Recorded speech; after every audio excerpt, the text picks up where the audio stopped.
Fil-kumpilazzjoni fil-konfront ta' Nizar Mustafa El-Gadi akkużat bil-qtil tal-avukat Margaret Mifsud f'April li għadda, xedet Suzanne Bonnici għan-nom tas Superintendent ta' Mater Dei.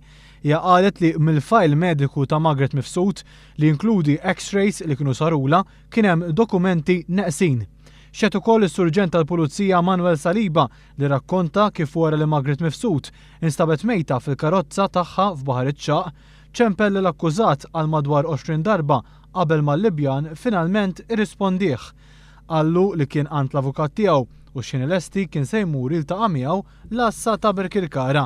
Minn hemmhekk baqgħu sejrin id-depo tal-Pulizija fejn l-akkużat waqaf l-art biex kellha tissejjaħ ambulanza li ħaditu l-Isptar Mater Dei.